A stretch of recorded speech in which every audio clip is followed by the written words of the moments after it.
to the channel. I'm so excited to be back and I'm very energetic today. My name is Tendie, for those who are new to the channel, and for my blessed fam, welcome back. And today I decided to do another sit down, I guess like advice kind of video. So without wasting time, let's get into it. Today I'm going to talk about, like the realities of studying abroad, like the truth about studying abroad and some of the experiences that I have had. So I wrote down my thoughts as usual. How are you guys feeling? It's makeup, by the way. Advantages. So opportunities. I think that it's a very big blessing to be, to manage to leave your home country and experience another country, another culture, whether it's for the purposes of study or work. But in particular, I'm talking about studying abroad. I think it's a really good opportunity that can give you a lot of exposure. I think that's one of the biggest advantages that there is about studying abroad. You get a lot of exposure to different cultures, to different ways of thinking, opens your mind up a lot.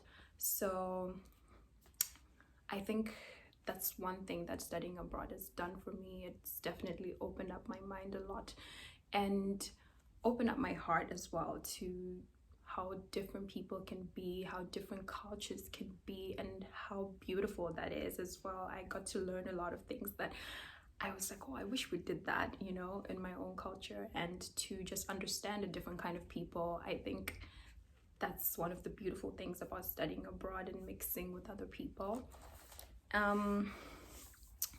I think for the most part, getting good exposure and also getting somewhat a better education, because I feel like depending on where you go to study, you can get access to different resources that you wouldn't really have in your home country, depending on the economic situation and things like that. You might also even have a better opportunity to study something that you want to study. For example, in Zimbabwe, where I come from, it's a very competitive educational system. So for example, if you want to study things like, medicine or maybe law or some of these really demanding programs, and you are not going to hit the mark, it's like a bottleneck system. So it's literally like the creme de la creme can access that kind of education. But as I've grown up, it's not just about smarts, it's also about passion and how hard you're willing to work for it. And I feel like for the most part, it's actually better for people who are passionate about something to study it. Of course, having, the requirements for it and stuff like that is definitely necessary, but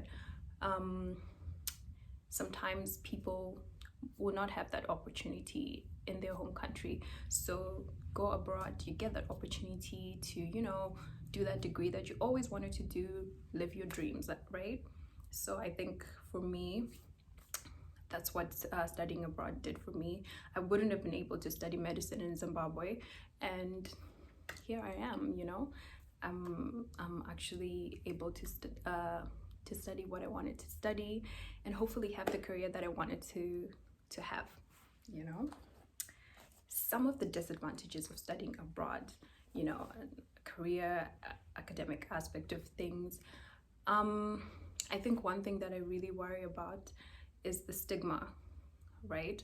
And I feel like a lot of my friends who studied here in Hungary, for example, who studied in Europe or in the US or in Asia or whatever, they always say that coming back home, there's like a lot of stigma surrounding, studying abroad. Like your workmates are like, oh, you think you know so much because you've been away, you've been to this country. And sometimes you actually do, because you're exposed to more, maybe you're exposed to a better system, a better way of doing things, and some other advantages. And of course, there's no reason to be cocky about it or anything, but you might have that and you kind of lose your voice. Some of my friends told me that, I'm not really sure about back in Zimbabwe, but I know that in Nigeria, for example, you have to write some kind of exam after you graduate medical school in another place, right?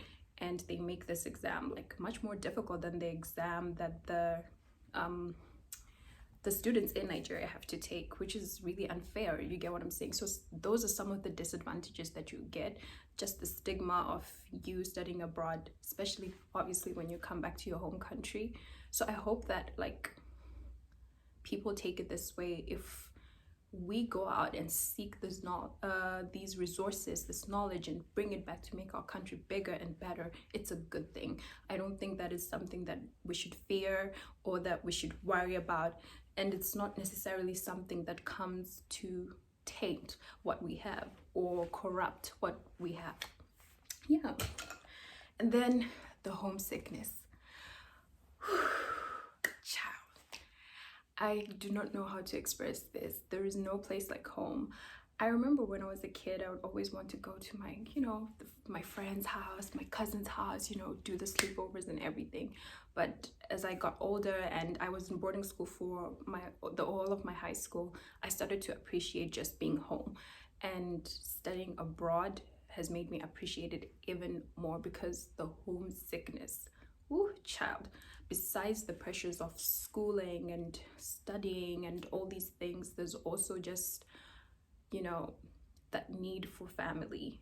You get what I'm saying? That need for people to support you and stuff like that. So yeah, you will definitely get homesick. You will definitely feel lonely, and you will definitely have to do a lot of adjusting to an environment that is completely like unfamiliar, systems that are so different from what you're used to. I remember for me it was such a culture shock.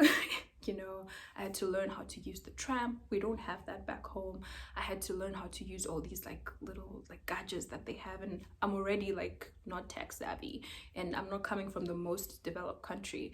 So all these things were such an adjustment for me. And yeah, I got homesick, trying to make new friends and all that. It was really hard in the beginning, and I'm very grateful for the people who were so supportive and helpful, and I found my footing eventually.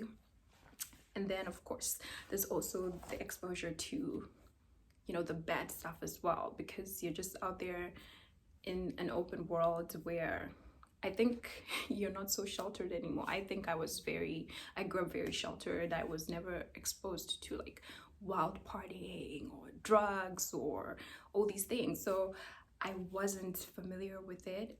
I frankly had no idea that, people are living large out here and everything and experiencing all these wild things. So I think for other people, yeah, it can be something that you lose yourself in, and then for other people it's something that they will shy away from. So sometimes you find a way to balance. Sometimes you end up like completely closing yourself off or indulging too much. And don't get lost in the sauce. That's the truth about studying abroad. Don't get lost in the sauce. If you get lost in the academics, you forget to live life. You forget to realize that you are actually living, This is life. It's not you're gonna live after you finish your degree. You have to live while you're doing your degree, because before you know it, you're in your mid-20s or late 20s, and you're looking forward to the next phase of your life, and you're just like, all I did was study.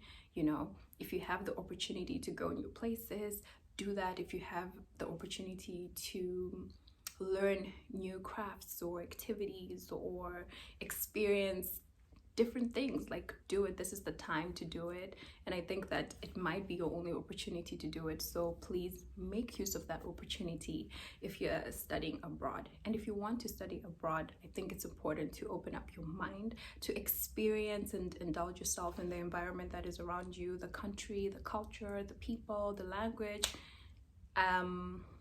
It will make you experience so much better and more fulfilling. Another thing about studying abroad is the financial aspect, right?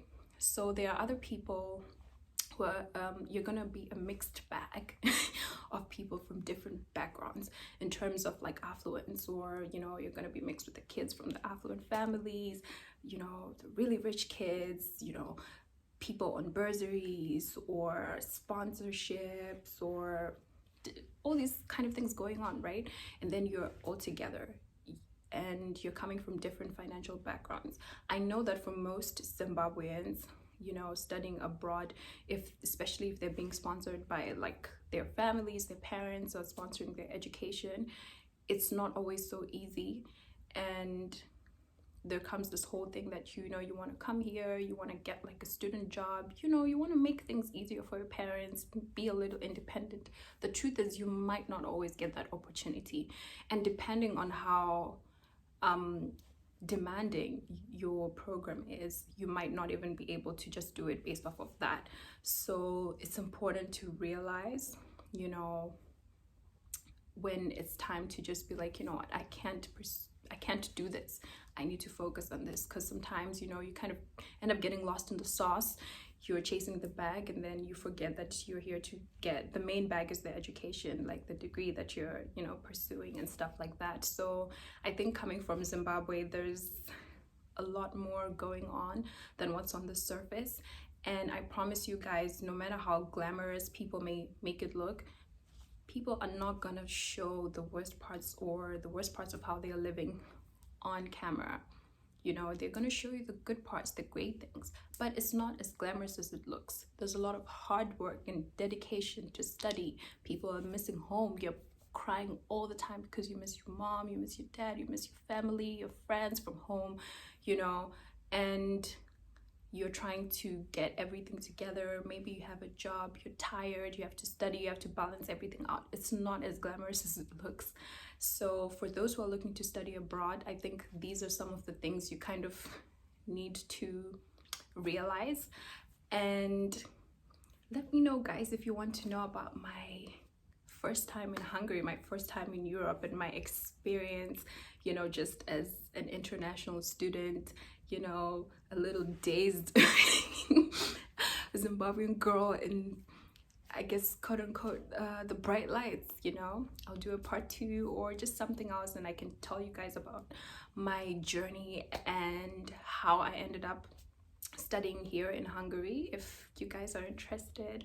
I'm so excited to be back. I'm energetic. I've taken care of myself a little bit more, you know, and I'm so happy to be back. Make sure you like, you comment, you subscribe to the channel, you share with your friends.